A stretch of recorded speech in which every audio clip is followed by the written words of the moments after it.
everyone, and welcome to another deep dive.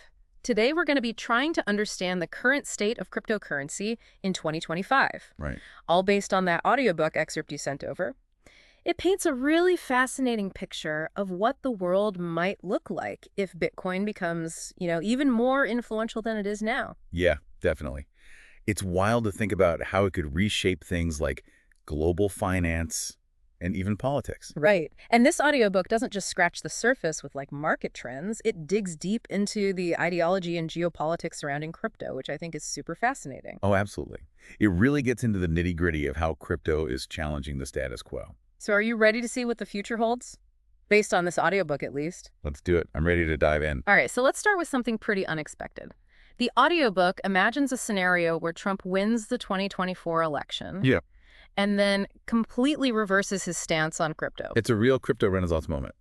It's like the moment he stepped back into the White House, the entire crypto world went crazy. Okay, I'll admit that's not what I was expecting. So what exactly happened? How did this all play out? Well, as soon as the election results were in, Bitcoin's price surged like crazy. It jumped up by 35% in just 2 weeks. Wow, that's a massive jump.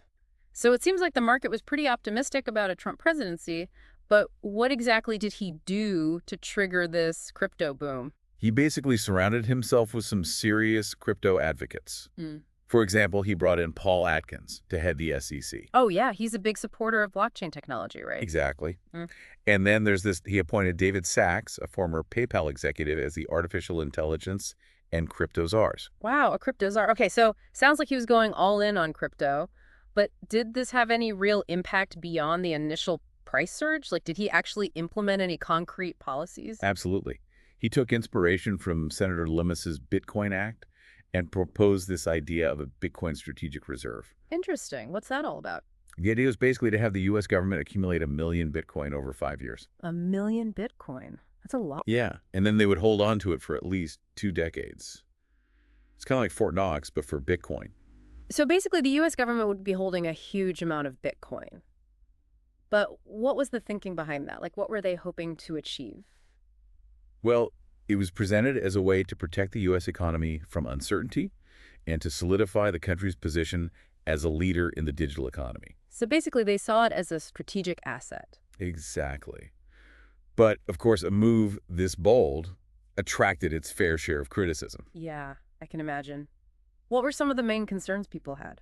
Well, some economists were worried about Bitcoin's volatility, how the price can swing wildly up and down. Right. That's always been one of the big concerns with Bitcoin. Exactly. And then there were the environmental groups who raised concerns about the energy consumption associated with Bitcoin mining. Oh, yeah, that's a big issue, too. It takes a lot of energy to mine Bitcoin. And it's not just those outside the crypto community. Even some crypto enthusiasts were skeptical about the idea. Really? Why is that? They felt like government involvement kind of contradicted the whole decentralized nature of cryptocurrency. Right. They probably saw it as a bit of a paradox. Exactly. So this Bitcoin strategic reserve really sparked a philosophical debate about the role of government in the crypto world. That makes sense. It's a big question. How much should the government be involved in something that's supposed to be decentralized? Right. And it's a debate that's still going on today. Along with all of this, the regulatory landscape underwent a massive transformation with the introduction of the Digital Asset Classification Act.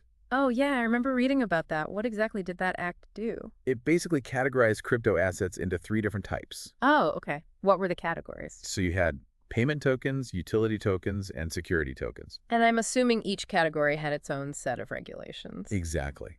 It was an attempt to bring some much-needed clarity to the crypto world, which had been operating in a bit of a gray area before. Right, because before that, it was kind of a Wild West situation. Exactly. So this act was seen as a big step towards creating a more regulated and legitimate crypto environment. And how did this compare to the previous administration's approach to crypto regulation? It was a huge shift. The previous administration was much more hands-off and uncertain. This new approach was much more welcoming and provided a lot more certainty for businesses and investors. So it seems like things were moving pretty quickly on the regulatory front. Was Yeah. this just happening at the federal level, or were individual states getting involved too? Oh yeah, individual states were definitely getting in on the actions. States like Wyoming and Florida were becoming known for their crypto-friendly policies. Interesting. What kind of policies were they implementing? Wyoming even proposed launching a state-backed stablecoin. Wow, that's pretty bold. Yeah, and Miami's mayor was actively trying to attract crypto businesses to the city, positioning Miami as this crypto hub. So it sounds like there was a real wave of pro-crypto sentiment sweeping across different levels of government. But did everyone share this enthusiasm? Were there any concerns about this rapid embrace of crypto? Of course, not everyone was on board. Some people were worried that this rush to embrace crypto might lead to more opportunities for fraud and manipulation. That's a valid concern, especially since crypto is still relatively new and unregulated. Right. It's a tough challenge. Yeah, How do you encourage innovation without sacrificing security? it's a balancing act for sure. Yeah, definitely. And this changing regulatory landscape really started to affect how Wall Street interacted with the crypto industry. Interesting. How so? Well, traditional finance started to see crypto as a real threat to their dominance. Yeah, that makes sense. It was disrupting the established order. Exactly. And they weren't just going to sit back and watch. Coinbase, for example, increased its lobbying efforts in Washington by a whopping 3,000% since 2017. Wow, 3,000%. That's a serious commitment. Yeah, they were joined by other major players like Ripple and Binance US. They were all investing heavily in trying to influence crypto policy. So basically, they were trying to shape the regulations in their favor. Exactly. And the Digital Asset Market Structure Act became a major battleground. What was at stake with that act? Well, crypto advocates were pushing for less regulation, arguing that it would stifle innovation. And I'm guessing Wall Street wanted the opposite. Yep, they were pushing for stricter oversight, arguing that it was necessary to protect consumers and prevent fraud. So it was a classic clash between the old guard and the new disruptors. Exactly. And one of the biggest points of contention was the regulation of stablecoins. Right, because stablecoins are kind of a bridge between the traditional financial system and the crypto world. Exactly. So both sides were fighting to control how they would be classified and regulated. So it sounds like it was a real battle of titans. Yeah, it was. And it wasn't always as clear-cut as Wall Street versus crypto either. Oh, how so? Sometimes you'd see traditional finance firms partnering with crypto companies on specific issues. Interesting. So it was more nuanced than just a simple us versus them dynamic. Exactly.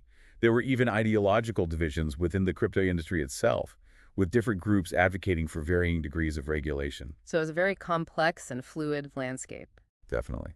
And this influx of crypto money into politics really raised some questions about its influence. Right. It makes you wonder, was this a way to level the playing field or was it potentially distorting the system? Exactly. Was it a case of a new industry trying to make its voice heard, or was it something more problematic like undue influence? It's a tough question to answer. Yeah, and it's a debate that's still raging on today. Well, this is all incredibly insightful. We've covered a lot of ground already, from Trump's surprising release of crypto to the evolving regulatory landscape and the power struggles between Wall Street and the crypto industry. Yeah, it's been a whirlwind tour of the crypto world so far. It really has. But now that we've laid the groundwork, I think it's time to shift our focus to something a bit more philosophical. The emergence of crypto as a powerful political ideology. Ooh, that's a good one. This is where things start to get really interesting. I know, right? It's not just about the technology or the money anymore. It's about beliefs and values. So are you ready to dive into the ideology of crypto? Absolutely. Huh? Let's do it. Awesome. Stay tuned, folks. Things are about to get philosophical. What's fascinating is how crypto has evolved into this political ideology. Yeah. It's closely aligned with conservative economic principles. Interesting. So you're saying there's a connection between crypto and conservative values. Exactly. The audiobook talks about how ideas like free markets, limited government, and individual financial control really resonate with crypto enthusiasts. So it's like crypto is a symbol of individual freedom and self-reliance. Exactly. It's like a way to push back against what they see as government overreach in the financial system. And is this just happening within political circles, or is it more widespread? Oh, it goes way beyond that. Social media, especially X, formerly Twitter, is filled with the hashtag crypto army. Oh, yeah, I've seen that hashtag. They're pretty vocal. Right. They're constantly sharing memes, launching campaigns, pushing back against anything they see as a threat to crypto. It's like a digital grassroots movement. Exactly. And they're not afraid to make their voices heard. So what are some of their key messages? What are they trying to get across? Well, the freedom narrative surrounding crypto is a big one. Freedom narrative. Yeah, it's all about how crypto can give you control over your own finances and protect you from government surveillance. So it's tapping into those anxieties about privacy and control that a lot of people feel. Exactly. And it's becoming even more prominent in our digital age. Makes sense. So for them, crypto is a way to take back control. Right. It's about financial independence and pushing back against an increasingly intrusive state. And this freedom narrative, does it stay within the realm of finance or does it extend to other areas? It definitely spills over into other areas. The audiobook mentions how it's influencing discussions about things like social media, online privacy, even voting systems. Wow, so it's really impacting how people think about the role of government in our digital lives. Exactly.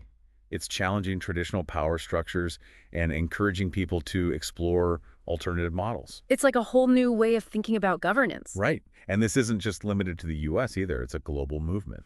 Interesting. Yeah. So how is this playing out in other countries? Well, American crypto advocates are promoting this technology as a tool for democracy and economic freedom worldwide. So they're saying crypto can empower individuals in countries with unstable currencies or oppressive regimes. Exactly. It gives them a way to protect their wealth and participate in the global economy, even if their own governments are trying to restrict them. That's a powerful message. It's like a digital David versus Goliath story. Right, where crypto is giving the little guy a fighting chance. But surely there are dissenting voices. The audiobook doesn't just present one side of the story, right? Of course not. Yeah. While the freedom narrative is compelling, there are definitely critics who raise valid concerns. Like what kind of concerns? Well, there are worries about things like consumer protection, financial stability, and the potential for illicit activities. Right, because the decentralized nature of crypto makes it harder to regulate. Exactly. It's a classic dilemma. Yeah. How do you encourage innovation without sacrificing safety and security? Yeah, it's a tough balance to strike. It really is. But now that we've explored how crypto is evolving in the US, I'm curious to know how the rest of the world is reacting. Yeah, me too. What's the global regulatory landscape looking like? It's a mixed bag out there. Some countries are embracing crypto while others are taking a more cautious approach. Can you give me some examples? Sure. The EU, for instance, has taken a very different approach than the US. They've implemented this thing called the Markets in Crypto Assets Framework, or MiCA for short. Okay, and what does that entail? It's basically a comprehensive set of rules designed to regulate the entire crypto market. So they're trying to create a unified approach to crypto regulation. Exactly. It's all about providing clarity for businesses and protection for consumers. So how does MiCA compare to the U.S. approach? Well, the U.S. has a more fragmented system with regulations varying from state to state. So MiCA is more top-down. Yeah, definitely. It's a more centralized approach. And what are some of the key aspects of MiCA? Like, what does it actually do?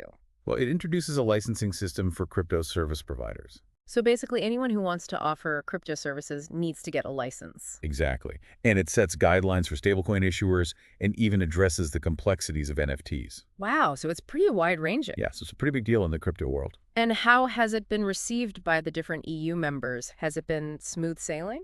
Not exactly. It's created some tension. Oh, how so? Oh, countries like Malta and Estonia, which had positioned themselves as crypto-friendly hubs, are finding their advantage diminishing.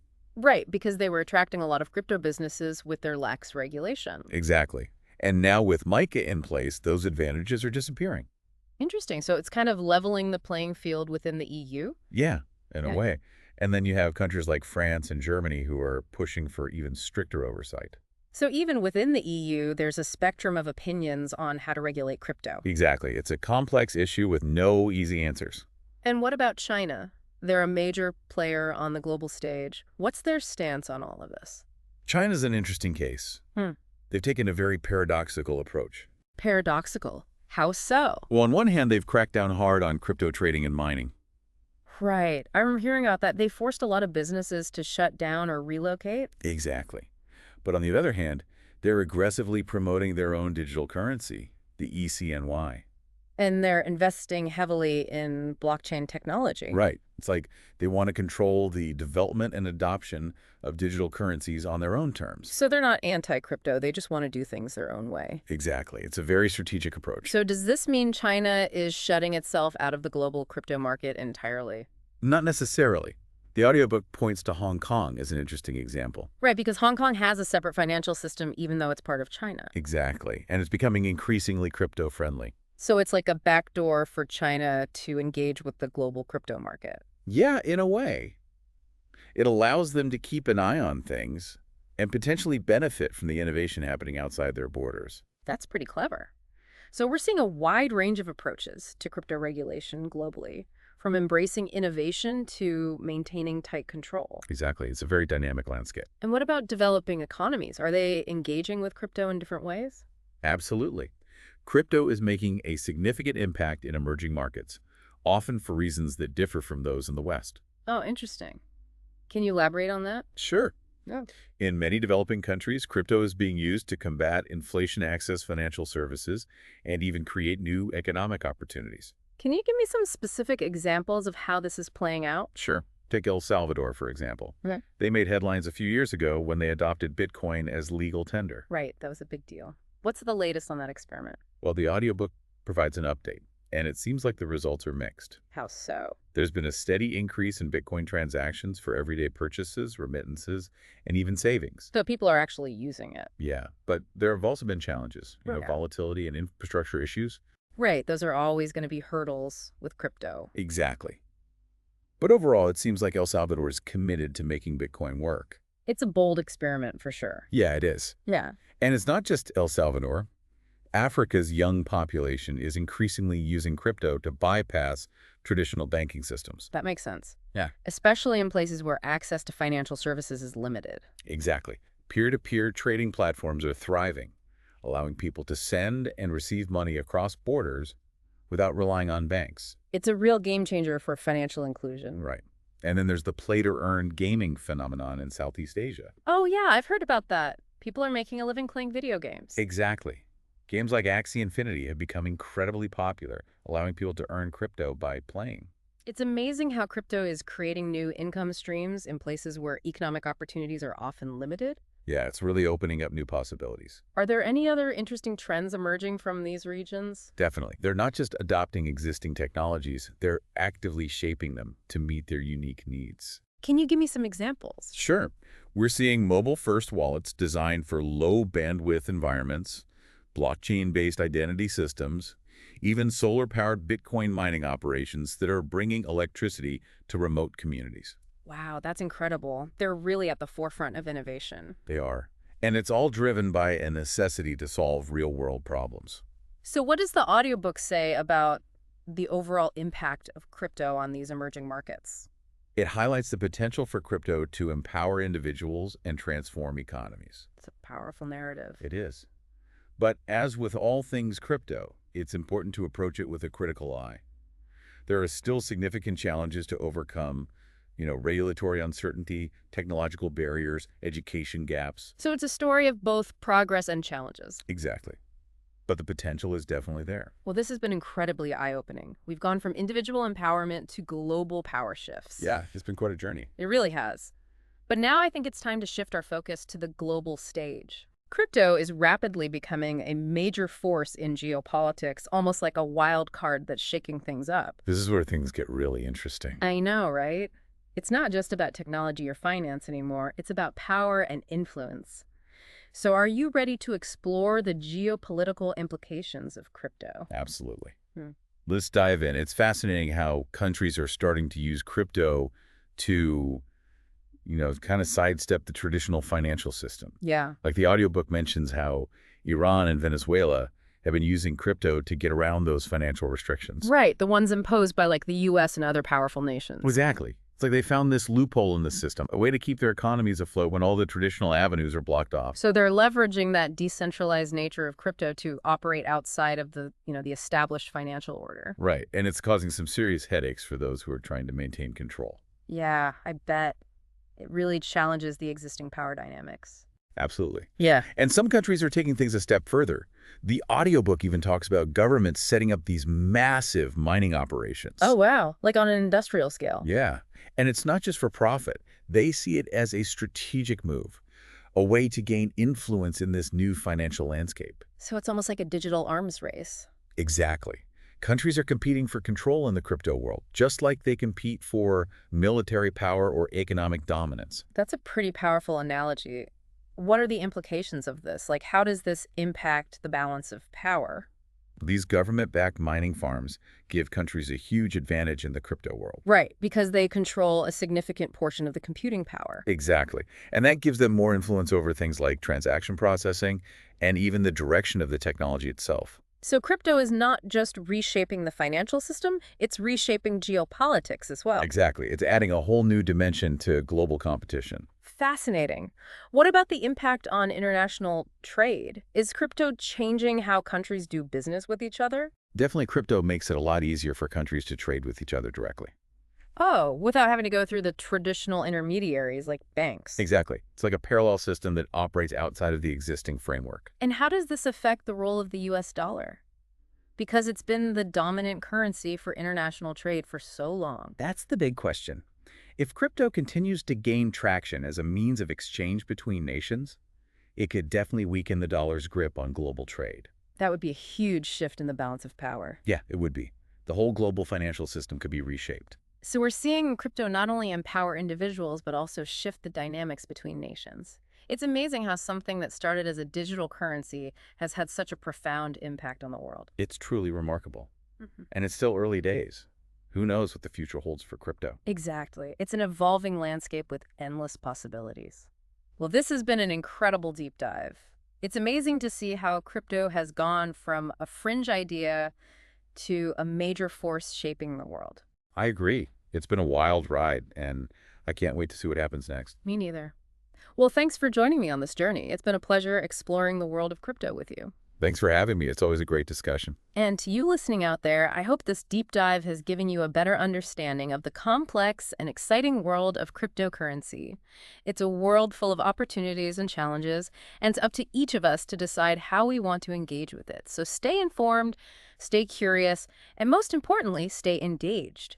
The future of crypto is being written right now, and we all have a role to play in shaping it. Until next time.